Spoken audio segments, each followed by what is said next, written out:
ক্লাসরুমে অধ্যাপিকাকে বিয়ে ছাত্রের। বুধবার সকাল থেকেই সোশ্যাল মিডিয়ায় ভাইরাল সেই ভিডিও, যা দিয়ে তুঙ্গে বিতর্ক। সেই ইস্যুতেই এবার মুখ খুললেন অভিযুক্ত বিভাগীয় প্রধান পায়েল বন্দ্যোপাধ্যায়। জানালেন, ফ্রেশার্স পার্টির অংশ হিসেবেই নাকি আয়োজন করা হয়েছিল নাটকের। প্ল্যান করে কাটছাঁট করে ভিডিও প্রকাশ করে বিতর্ক তৈরি করা হয়েছে বলে দাবি করছেন তিনি। মঙ্গলবার রাজ্যের প্রযুক্তি বিশ্ববিদ্যালয় ম্যাকাউটের হরিণঘাটা ক্যাম্পাসের অ্যাপ্লাইড সাইকোলজি বিভাগের একটি ভিডিও ভাইরাল হয়েছে। সেখানে দেখা গিয়েছে ক্লাসরুমেই কনের সাজে দাঁড়িয়ে অ্যাপ্লাইড সাইকোলজি বিভাগের প্রধান, পাশে দাঁড়িয়ে প্রথম বর্ষের এক ছাত্র। বিভাগীয় প্রধানের গলায় রয়েছে মালা। ছাত্র সিঁদুর পরিয়ে দিলেন অধ্যাপিকাকে। এই ভিডিও ভাইরাল হতেই শোরগোল পড়ে যায়। বিভাগীয় প্রধানকে ছুটিতে পাঠায় বিশ্ববিদ্যালয় কর্তৃপক্ষ। এরপরেই জানা যায়, ভিডিওয়ে যে পড়ুয়াকে দেখা যাচ্ছে তার সঙ্গে নাকি বিভাগীয় প্রধানের বিবাহ বহির্ভূত সম্পর্ক গড়ে উঠেছিল। বুধবার সন্ধ্যায় এই ইস্যুতেই মুখ খুললেন বিতর্কিত ওই অধ্যাপিকা। নমস্কার, আমি পায়েল ব্যানার্জি। সব থেকে প্রথমে ভিডিও সম্পর্কে আমি বলি, এটা আমার জন্য খুবই আশ্চর্যর ব্যাপার। মানে একটা ড্রামা ক্লিপ যেটা এরকম ভাবে ভাইরাল হয়েছে,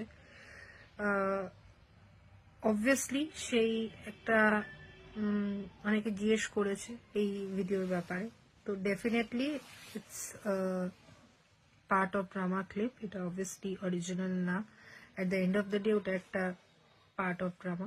আমার জন্য আশ্চর্য ব্যাপার এটাই কি নাচ গান এইসবের ভিডিও ভাইরাল না হয়ে শুধু পার্টিকুলার একটা সাইকো ড্রামার থেকে একটা কিছু কিছু ক্লিপস ধরে ধরে সেইগুলোকে ভাইরাল করা হলো।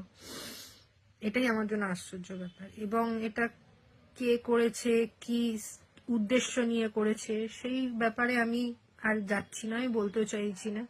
এটার জন্য অথরিটিজ আছে যাচাই করার জন্য। ওরাই যাচাই সত্যিটা বের করবে। আমার পুরো বিশ্বাস আছে অথরিটিজের ওপর, ওরাই যাচাই করে বের করতে পারবে।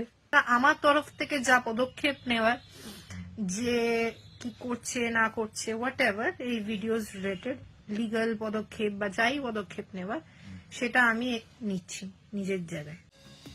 মৌলানা আবুল কালাম আজাদ ইউনিভার্সিটি অফ টেকনোলজির অন্তর্বর্তী উপাচার্য তাপস চক্রবর্তী জানিয়েছেন, অধ্যাপিকার দাবি এটা একটা সাইকো ড্রামার অংশ ছিল। সকলের সামনেই ক্লাসরুমের মধ্যেই সবটা করা হয়েছে ডেমনস্ট্রেশন হিসেবে। শিক্ষিকাই অনুমতি দিয়েছেন ভিডিও রেকর্ডিংয়ে, যাতে একটা রেকর্ড থাকে। যেহেতু পুরো বিষয়টা সোশ্যাল মিডিয়ায় ছড়িয়ে গিয়েছে, তাই অধ্যাপিকাকে কয়েকদিনের জন্য ছুটিতে পাঠানো হয়েছে। তদন্তকারী কমিটির মহিলা সদস্য এবং বাকিরা আশ্বাস দিয়েছেন যে গোটা ঘটনার তদন্ত করে রিপোর্ট জমা দেবেন। Hi News network.